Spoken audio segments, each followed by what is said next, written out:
It's my pleasure to introduce Katie today. Katie is an ELT teacher based in Milan. In 2013, she was nominated for an Elton Award, the Education Award for Innovative Writing. As you can tell from the title of her talk, she speaks 5 languages, and she is the founder of the blog Joy of Languages, and she regularly speaks at conferences, especially polyglot conferences, and she is here to tell us what learning 5 languages has taught her about English language teaching. And she teased me there by disappearing. Katie, are you still with us? I'm still with you, yes. Okay. All right, so over to you, Katie. And I will now switch my microphone off. So thank you. Thank you very much, Mike. And I'm Katie Harris, and I'm an English teacher in Milan. But as well as being an English teacher, I'm also a huge language learning fan, and I speak a few. So in today's session, we're going to talk about how polyglots learn languages and what we as teachers can learn from them to help our own teachers learn languages more to help our own students learn languages more effectively. So before we get into that, I'd like to ask you a quick question. What do you think? Why are some people better at learning languages than others? Is it A, that they have special brains? B, they have more willpower? C, they do things differently? Or D, they live in the country? Now, there's no right or wrong answer to this. I'm just interested in getting your opinions. Some might be a combination, and great, I can see people are already typing some combinations, great, very quickly. So you've got Daria, B and C, more willpower and they do things differently. So I'm going to give you my opinion on this question shortly. But first, I'd like to introduce you to 22-year-old me. So this is me 10 years ago. I was completely monolingual. The only language I spoke was English. I'd done 5 years of German at school, and all I could remember was a selection of random words like Taschenrechner, which is calculator, and Meerschweinchen, which I believe is guinea pigs. And at the time that this photo was taken, I was really struggling with Italian. So here is me in Italy, but not being able to speak Italian. I was taking an Italian elective at university, and I was really struggling both in terms of performance, but also in terms of motivation. So I often skipped classes, and I didn't do my homework very much either. In fact, I was struggling so much that the course director actually sent home a naughty letter threatening to throw me off the course if I didn't change my ways. Skip ahead to now, and language learning is probably my biggest passion in life. I speak Italian at C2 levels. I've done the C2 exam, and I've passed the French C1 exam.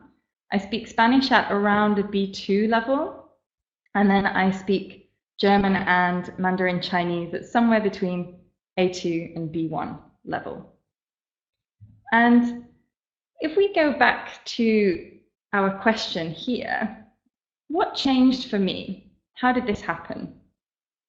I certainly didn't develop a special brain, and I wasn't born with one. If I had a special brain for languages, I wouldn't have had so many problems at school with German and at university with Italian. I didn't suddenly develop more willpower. I've never been able to force myself to sit down and memorize verb tables, and unfortunately, I don't think I ever will be able to. And it wasn't because I lived in the country, because aside from Italian, I've never lived in the country of the place of the languages I speak. The only thing that changed for me was the way that I learnt these languages. And through my blog, I've been very fortunate to be able to hang out with some extremely prolific language learners. So you can see on the right there is Alex Rawlings, who won the title of Britain's most multilingual student. At the time, he spoke 11 languages. Now I believe it's 15. Then in the middle is Ollie Richards, and he speaks 8 languages. Next to him, there is Richardson Cut, who speaks 16 languages fluently and has studied over 40. And then we have Lindsey, the yellow skirt. So she's a big believer in making the polyglot community more inclusive and more accessible to language learners and people who love languages in general. So she doesn't call herself a polyglot, and she doesn't give a specific number of languages that she speaks, but she studied over 11 and she speaks a few of those fluently. So how do these people learn languages? Here are some examples of how Richardson Cut, the guy who speaks 16 languages, here are some examples of what he does to study languages. And a couple of points that are particularly interesting here is that he tries to speak quite early on, and he's happy to make mistakes because he uses them as opportunities to learn more, which we'll look at a little bit later.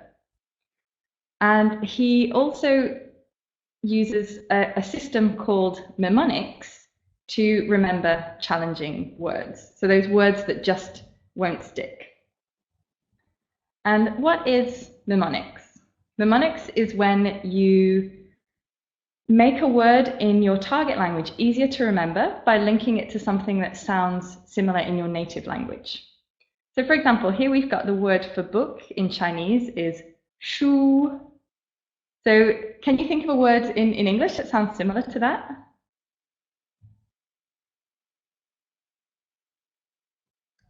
Great, yes, very quick off the mark there, answering, so perfect, yeah, shoe, many people writing shoe. So how could you use this to help you remember the word book in Chinese?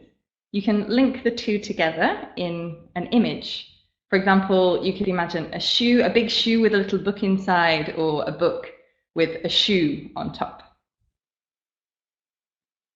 Then we've got Ollie Richards, who likes to get up early. You'll see this is a bit of a common theme, not for everybody, but for lots of people.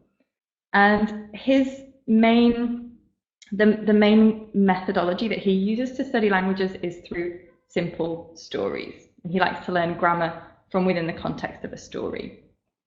And a technique that he uses to remember vocabulary is called spaced repetition.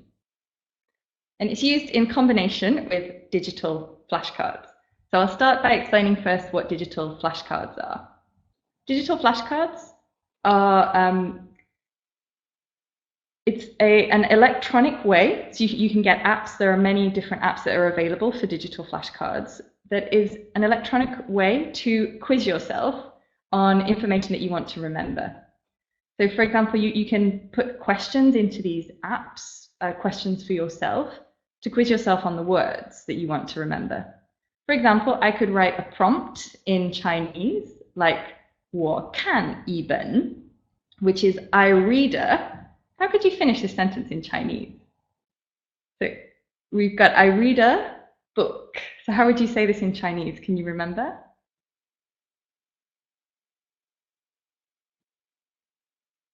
Great, yeah, shu, perfect, yeah. Very fast with the answers today. So, and with this digital flashcard app, you'd get the question, think of the answer, push a button, and then it will give you the answer so you can test yourself. And many language learners use this in combination with spaced repetition. Spaced repetition is based on studies by the German psychologist Ebbinghaus, who found that humans can remember information much more easily when it's little and often. So we're much more likely to remember something if we review it between 5 and 10 minutes a day for a week compared to just a whole hour one day a week. And these digital flashcard apps do this automatically, so they space out the reviews of the words for you.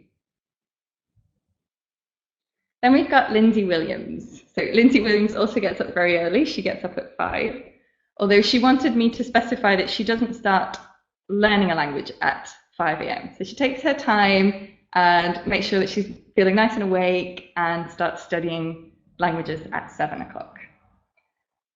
She, like Richard, likes to make mistakes and learn from her mistakes. And she uses social media to connect with other language learners and hold herself accountable. So at the beginning of each month, she talks about her language learning goals, and she sets herself a series of goals for the end of the month. Then at the end of the month, she makes a video or makes a blog post and talks about whether she managed to achieve them or not. So that puts a nice little bit of social pressure and pushes her towards reaching her goals. Then we've got Alex Rawlings, and his technique is very much based around learning by doing as well. So he likes lots of speaking, reading, listening, and writing. And he has a few different techniques that he talks about for learning vocabulary. One that I think is particularly interesting is that he likes to learn vocabulary during conversations. So asking native speakers about words that he doesn't know yet in the conversation, and then trying to reuse them again in the conversation because that makes them more memorable. Then we've got a couple more. So we've got Benny Lewis, who has a technique that's very much based around speaking. He starts trying to make himself speak as early as possible, even from the first day. And he sets himself these crazy goals, like reaching C2 in 3 months, which he's managed to achieve in a few different languages. Then we've got Lydia Machova, who studies languages very consistently. She studies a new language every 2 years. She studies for at least an hour a day.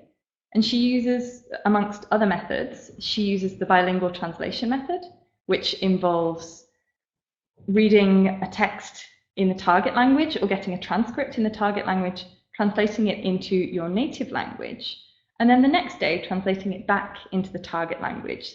So that way she can compare what she wrote with the original and learn from her mistakes. She also uses the gold list method for learning vocabulary. Now, I haven't used this method myself, so I can't give you very specific details, but it consists of, in a textbook or in your notebook, writing on one side, writing around 25 words in the language that you want to remember, so either words or phrases, and then on the other side, writing the translation in your native language and reading them aloud.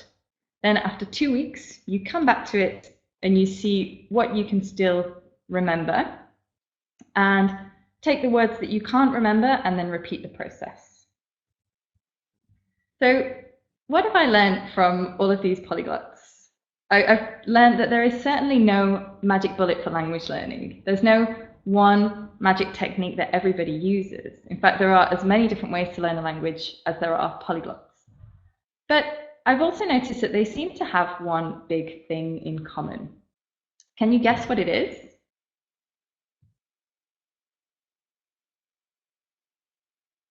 Great, so getting some great ideas here. Consistency, motivation, practice.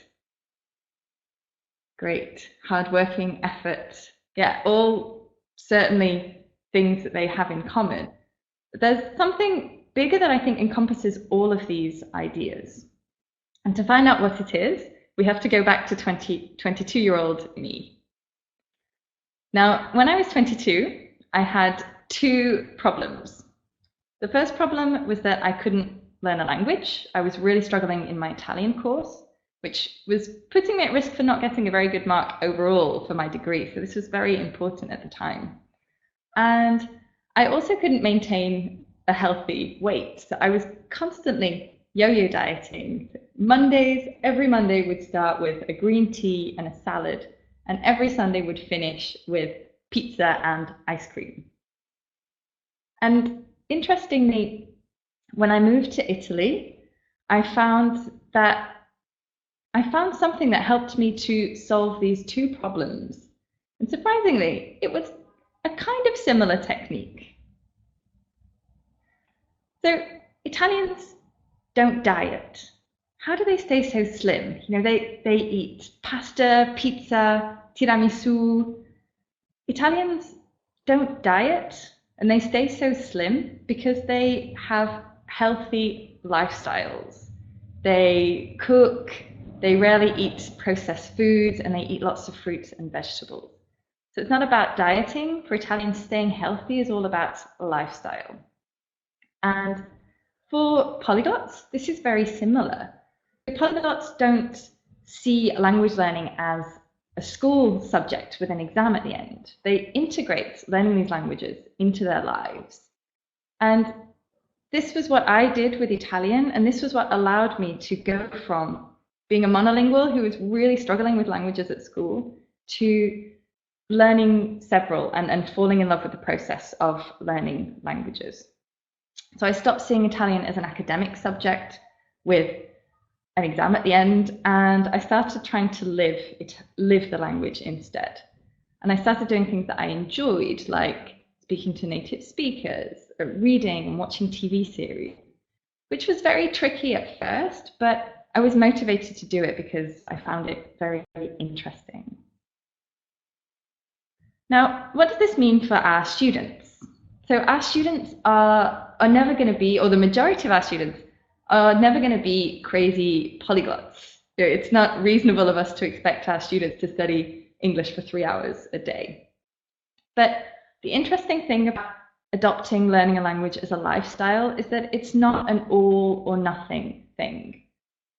The language learning lifestyles of many of the polyglots are based on a few basic principles that anybody can apply, even if it's just a little bit, to become better at learning languages and to find language learning easier. So the real question is, how can we help our students do these things? Number one, how can we help students learn by doing? So often when I'm speaking to successful language learners, a topic that comes up every now and then is, why do so many people really struggle to learn languages? And a general consensus, one thing that comes up very often is the idea that many people spend too much time learning things in an abstract way rather than putting it into practice. Aha, and I can see Aref has written task-based learning there, so yes, you're certainly, we're getting onto that. And so the way that polyglots learn by doing, many polyglots learn by doing, interestingly, is linked to some of the methodology that we use in ELT, even though they may not realize it, they've kind of arrived at it from a different angle, but they've arrived at many of the same conclusions. For example, task-based learning. So while John Lennon said life is what happens when you're busy making other plans, the polyglot motto could be, language learning is what happens when you're busy doing other things. So we can use task-based learning to help our students learn by doing and learn by practicing. So let's give it a go. Let's go on a road trip. So we're going on a road trip to the UK for 1 week. Let's organize it. What do we need for our road trip?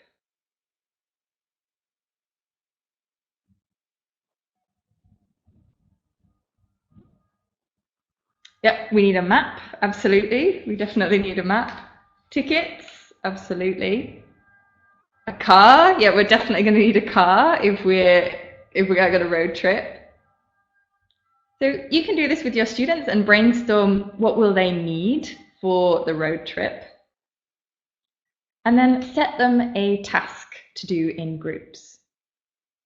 You can set them the task of organizing their road trip. They can decide things like which cities to visit, where to stay, which car to hire, and what activities they'd like to do. And you can even give them a budget per group. And if you let your students use their smartphones in class, they can actually use real materials to find these things. So they could use booking websites and car hire websites and blogs or other websites to find activities, for example, in English, of course. And then at the end, once students have done this task, you could also get them to present their ideas and take a class vote about which trip they would prefer to go on. So task-based learning usually follows a 3-step structure. There's the pre-task, where you give students a clear task and examples. So for the road trip one, you could plan your own road trip first. You could tell students what car you'd like and what accommodation you'd like, and then ask students to do the same. Then as students are doing the task, you can walk around and help them. And then at the end, there is a feedback stage where you can give students suggestions on how to improve. And importantly, help them learn from their mistakes. And while we're on the topic of mistakes, another big difference between people who see language learning as a school subject and people who integrate language learning into their lives is their attitude towards mistakes. So people who live a language, like the polyglots, are often much happier to make mistakes because they see them as learning opportunities. And here we can see what Richardson Cut has to say about it. So he says that he says that finding out what he's doing wrong actually reinforces the patterns of a language. So making mistakes and getting feedback helps him learn grammar. And it's important as teachers to realize that when students come to us, most of the time they're coming from a school system which really highlights the ideas to them that making mistakes is bad. You know, if they make lots of mistakes, they get a low grade, and then maybe their parents are annoyed at them or they're annoyed at themselves. And if they don't make any mistakes, then they get a high grade and they feel really proud. So often when students come to us, they are afraid of making mistakes, which means that they're afraid to try and they don't have as many learning opportunities. So what can we do to make our classrooms a place where students feel comfortable making mistakes and they see them as a learning opportunity? One thing you can do is ask students at the end of class, what mistakes did you make today? And what did you learn from them? So this way it changes the focus from the red pen, these are all the things you did wrong, to looking at how they can learn from mistakes. Another option is that when you correct written work, instead of just giving them the answer immediately, you could highlight the areas where the students could improve and give the text back to the students and ask them to work in groups together to see if they can find the answers for everybody's texts. And this makes making mistakes a normal thing, and it changes the focus from, look at all these things you did wrong, to let's work together to find the answers. And another ELT methodology that is very popular amongst successful language learners and polyglots is comprehensible input, which is a theory developed by Stephen Krashen in the 70s and the 80s. And it states that people learn languages better when they're using the language to understand the message. So for example, via reading and listening, rather than memorizing grammar and vocabulary or memorizing rules consciously. And there are two of his ideas that we're going to talk about today. The first is comprehensible input, which the input part is getting lots of reading and lots of listening. And the comprehensible part is that it should be slightly more difficult than your current level, but not so difficult that you don't understand anything. So you're learning new words and you're seeing new structures, but you can still follow the gist of what's going on. And from what I've seen, successful language learners do lots of this. Most people that can speak a language well do lots and lots of reading and listening. And they tend to choose a level that is a comfortable level. So most don't go for things where they have to stop every five seconds and check new words in the dictionary. They tend to choose materials where they can get into a good flow, but there are still some new things to learn. So the question is, how can we help our students do more reading and listening like this? And we'll look at this later on during the presentation. The second idea that we're going to talk about today is that studying grammar isn't helpful. And this doesn't seem to fit in, this part of Krashen's ideas doesn't seem to fit in so well with what I've seen polyglots doing. So polyglots all have different opinions about grammar, and some study loads, some don't study so much, but even the ones who are not really into grammar and they don't have techniques that are based around studying grammar, they're still looking at it and thinking about it in some way. So for example, via bilingual translations, where they're comparing the structures in the first language and the structures in the target language, or via corrections. If you make a grammatical mistake and then somebody corrects you and tells you the right way, then you're still thinking about the grammar.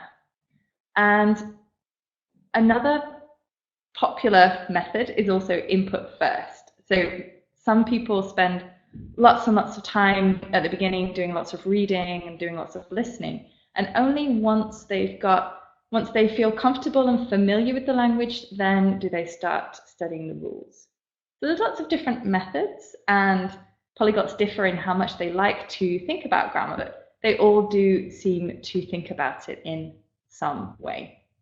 So what does this mean for us as teachers? Continue teaching grammar by all means, but don't teach it so much that it compromises the opportunity to give students lots and lots of time to practice as well. So it's all about balance. Now let's talk a little bit about time. And I'd like to ask you a question. Are we responsible for what students learn outside of the classroom?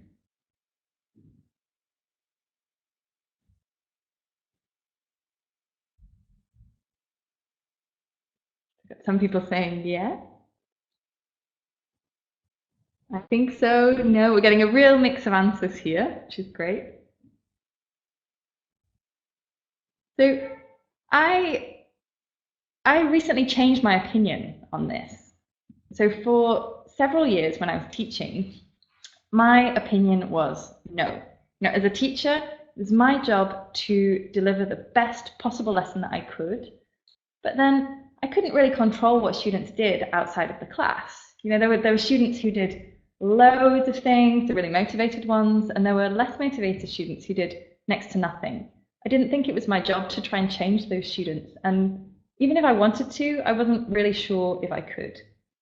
But at the same time, more recently, I started thinking, and I know as an enthusiastic language learner, I know that to learn a language well, you need to put in the time. An hour a week is not enough to see tangible progress. And I also started asking my higher level students, so the C1s, how did you get to your level? And here's an example of some of the answers that they gave me.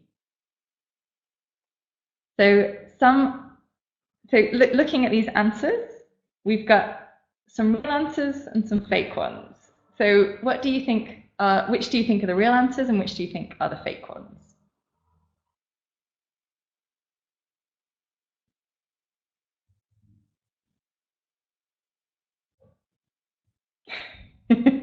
Great. We've got Mark saying Depeche Mode, his wife says the same.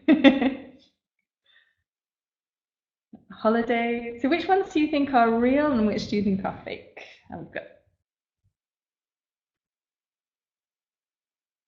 Great. So we're getting a good mix of answers here again. So all real. All right, so there is a fake one, and I will show you now. The fake one was 6 years of classes. So whenever I ask my advanced students, oh, how did you get to that level? Almost nobody replies, well, I started at A1 and I worked my way up to the system. So I worked my way through the system up to C1. And occasionally the students that do answer like this, sometimes it's a problem because their level is actually lower than the other students in the class because they haven't been doing as much outside of the lessons. So, of course, our students the students who gave all of these answers like Depeche Mode and Netflix, I'm sure they were doing other things as well.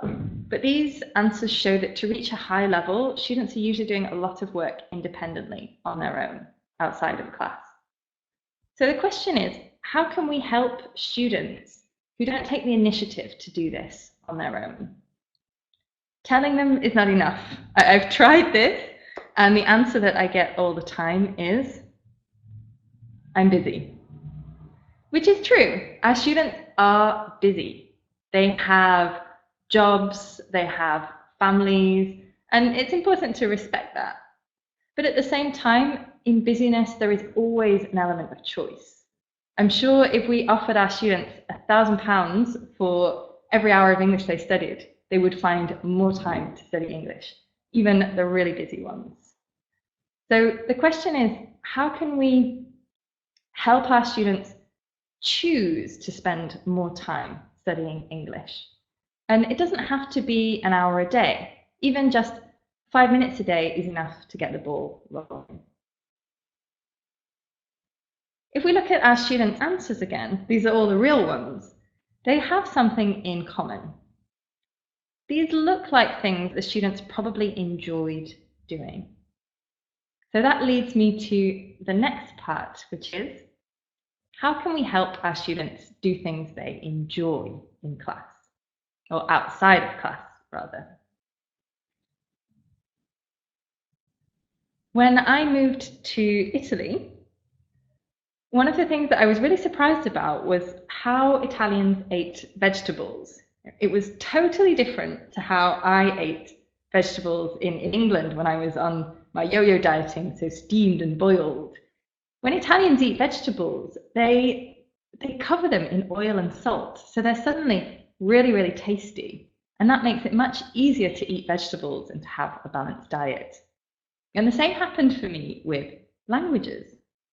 The way that I fell in love with learning Italian was that I had this great Italian teacher who essentially covered Italian in oil and salt for me. So she did things like she got us to speak about topics that we found really interesting, or at least tried to speak. She used really interesting materials in the lessons as well, like videos where we were really curious to see what happened next. And I'm not going to go into lots of detail here about how to do this in class, because in the schools that I've worked in before, I've seen that most teachers are thinking about how to engage students in class, and most are doing a really, really good job. So what I'm going to talk about today is how we can help students find activities to do that they enjoy outside of class. And we can take some inspiration from Google. So have you ever heard of Google's 20%? This is a letter from the founders of Google to their shareholders, where they talked about how they give their workers 20% of the time to spend on projects that they choose and projects that they are passionate about. And they believe that this would make them more creative and innovative. And I believe if we can give students some time to spend finding things that they enjoy, then this will make them more enthusiastic language learners and essentially better at learning English.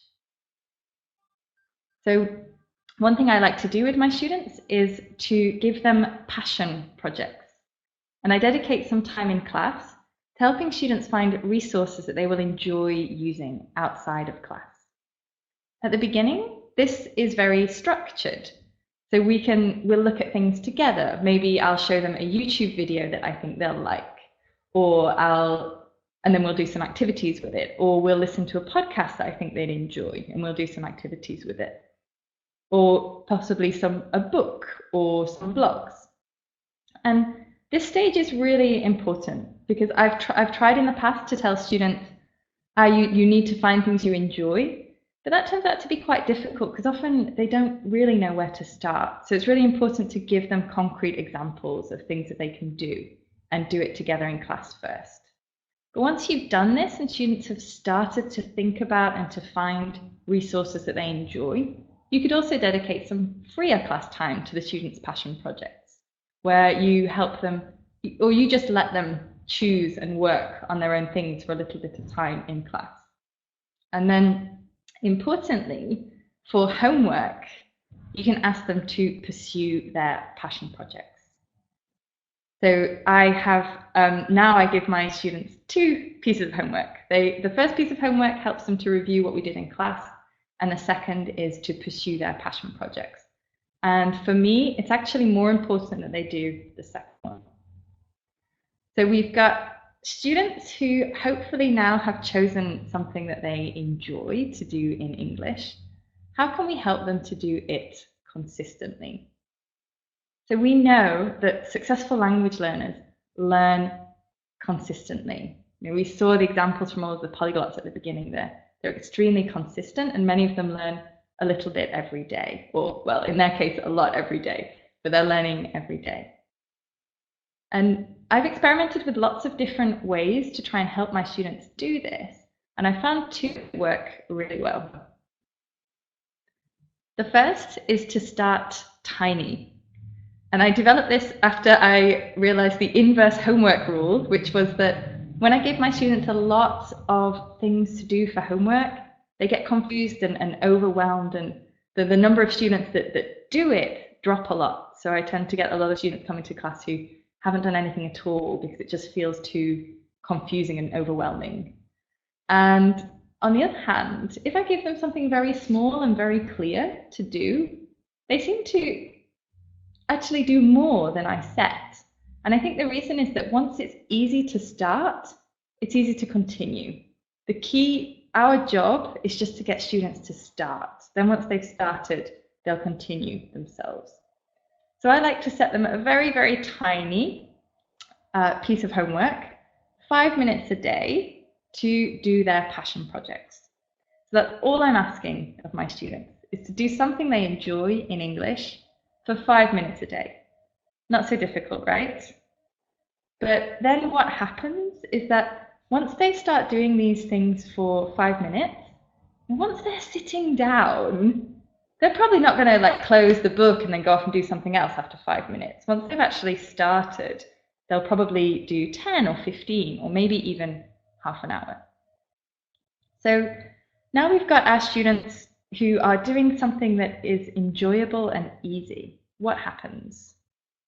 Suddenly, it becomes easy for them to study English. And this can lead to a really powerful shift in their identity.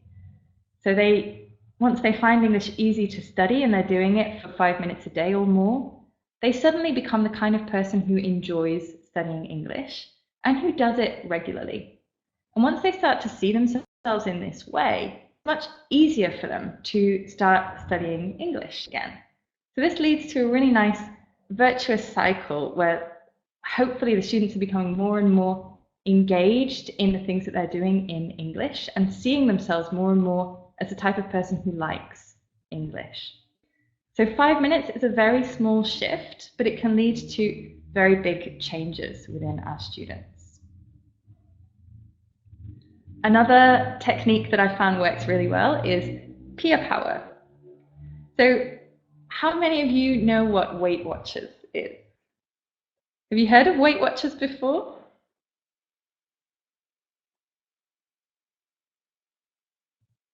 So we're getting some yeses and some no's. So if you've heard of Weight Watchers, what is it?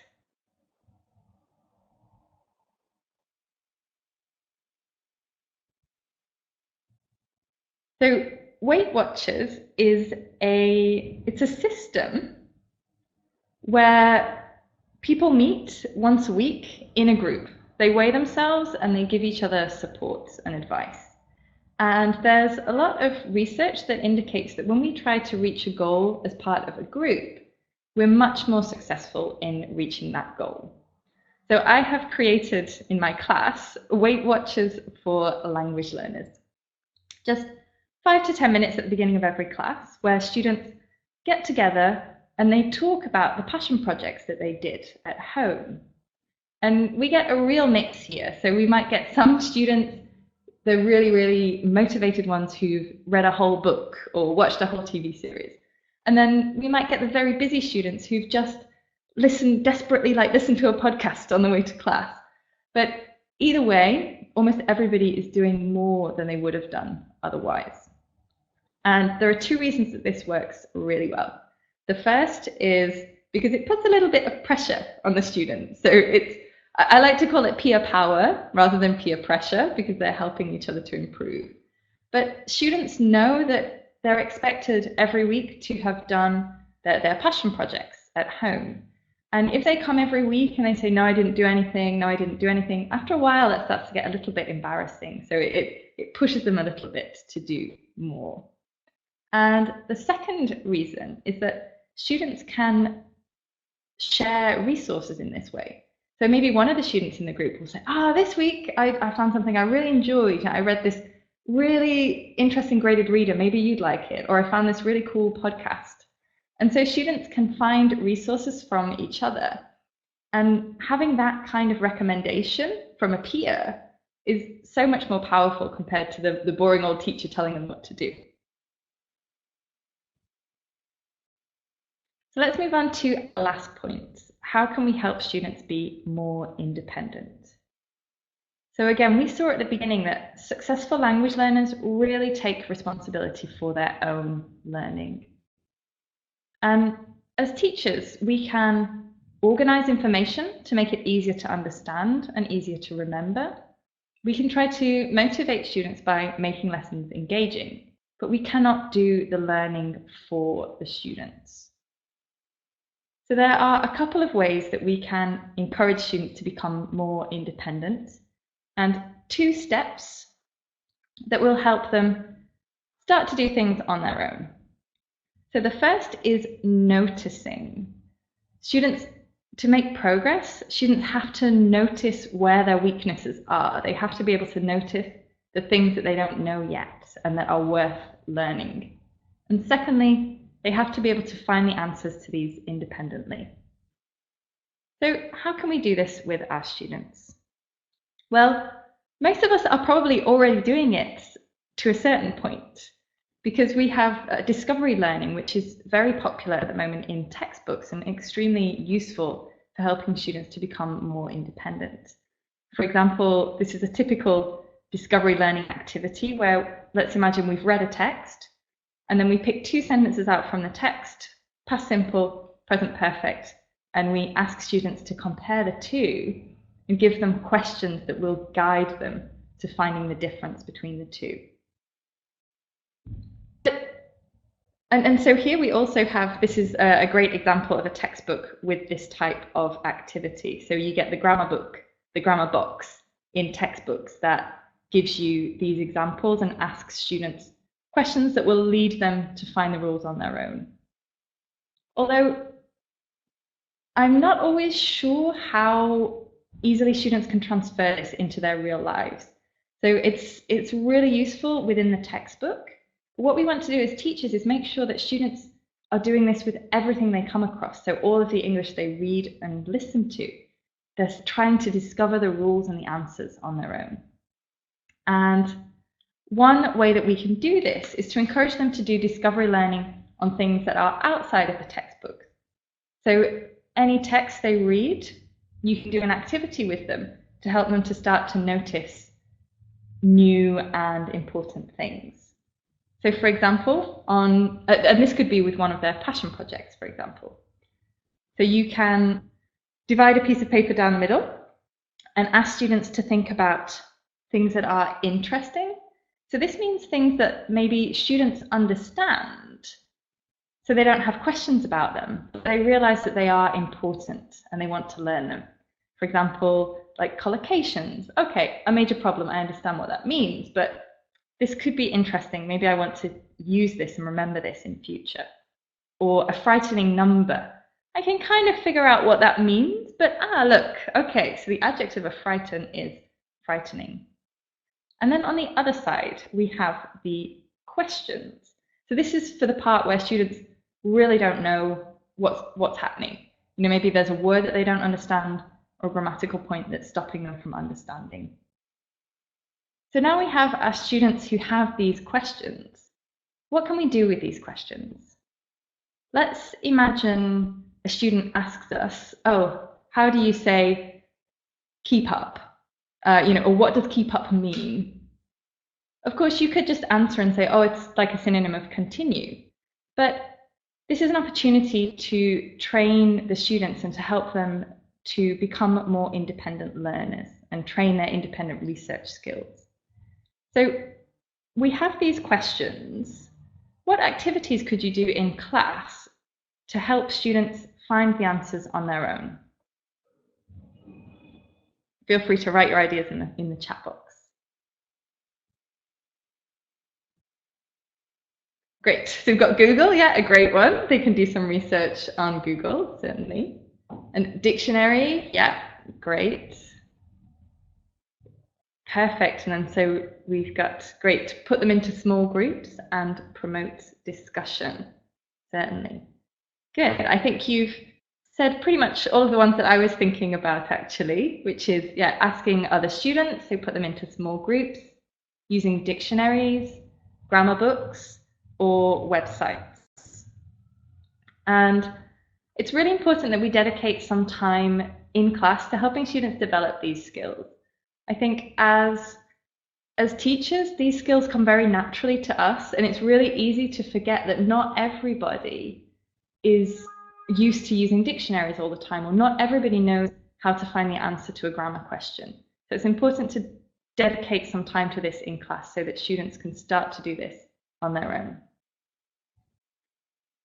All right, so today we talked about how polyglots learn languages and they integrate language learning into their lives.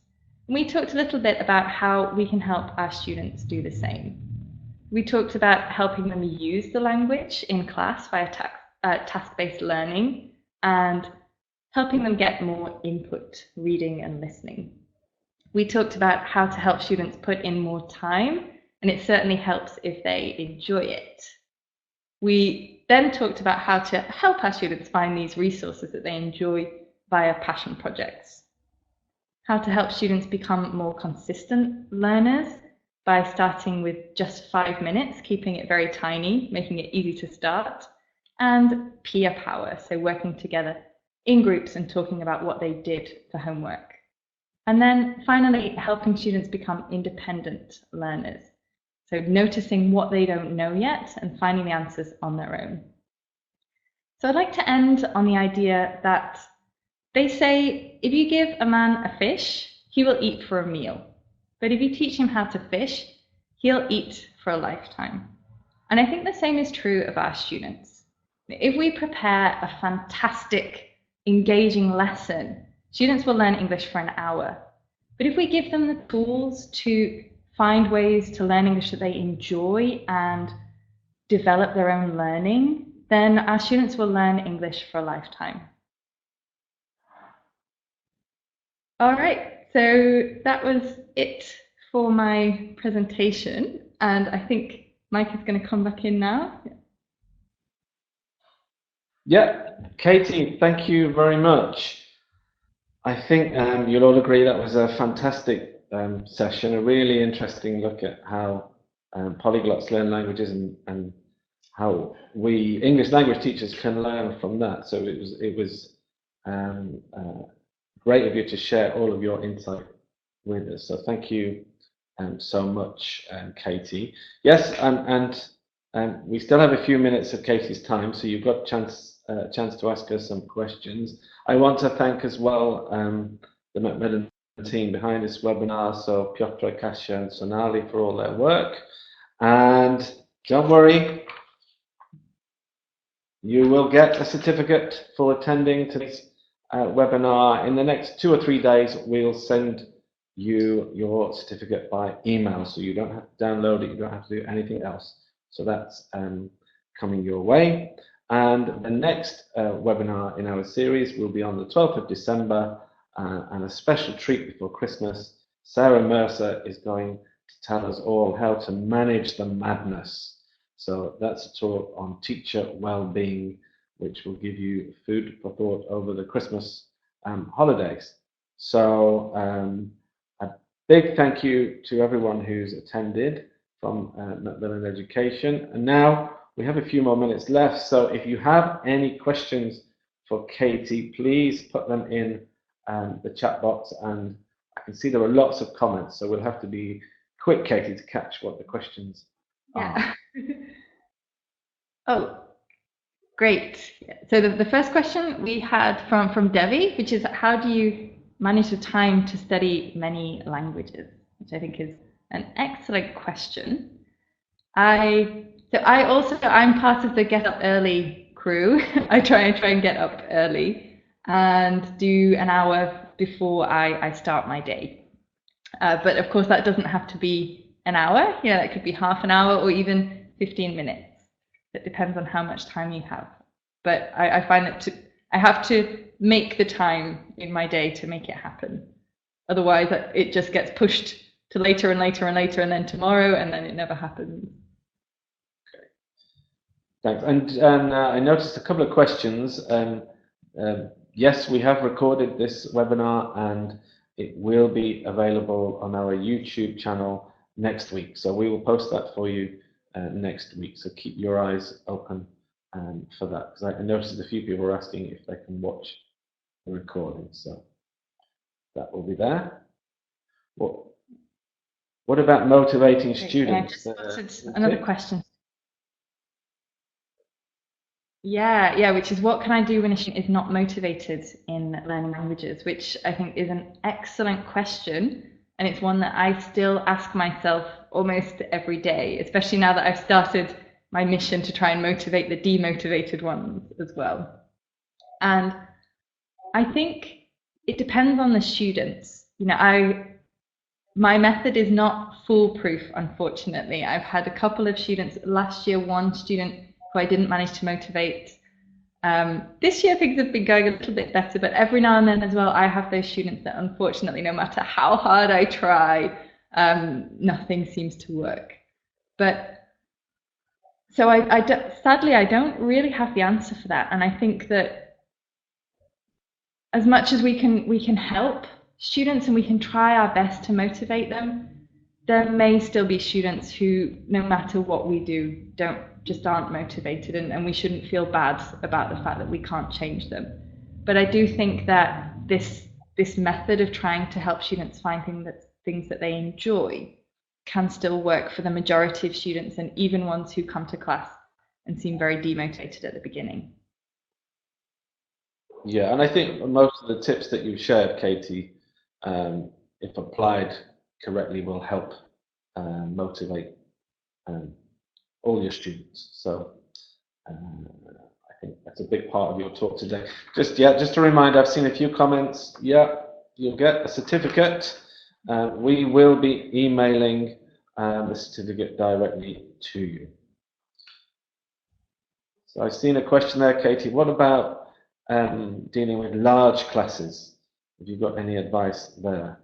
So this was actually speaking about the passion project. So this was something that I developed for large group classes, because I noticed it was something that I was already doing naturally with my private students, with my individual students, because that's much easier to talk to them one-to-one and help them to find things. But I think a lot of the techniques that we've looked at today can work for large groups as well. And so just putting students, the large group, putting them into much smaller groups and having them speak together about what they've done during the last week in English. It's something that can be done with a small group of 4 students or a large group of 30 students. And what about students who also have to pass an exam? Any particular tips there? Yeah, I think so. With exams, obviously it is trickier. You know, you can't a student can't pass an exam from watching Netflix. So that it does require a different set of skills and a different teaching approach. But even within that, I think it is still possible to help students find things that they enjoy alongside doing practice exams, for example, and preparing the exam technique. So, for example, something like preparing for the IELTS, alongside having the textbook and working on the IELTS skills, could you find something that the students enjoy that has vocabulary and grammar in it will be useful for them for the IELTS exam? So, for example, do they like reading things like The Economist? Could they start doing that in English? Or BBC, certain BBC documentaries, things that might have similar language, particularly when it comes to reading, that they might come across in the exam.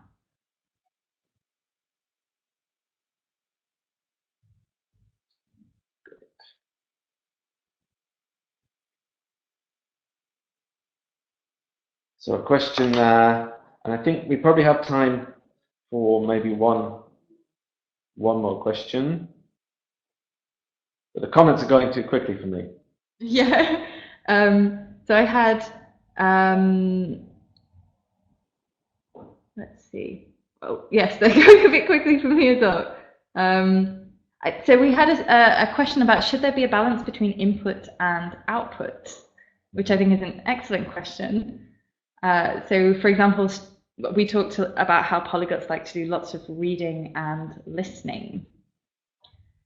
And there is, amongst the polyglot community, it's interesting because there's big arguments about this. You know, there are people who like to do output so speak from day one and speak as much as possible. And there are people who like to just absorb and get lots of inputs at the beginning, which is similar to Krashen's ideas.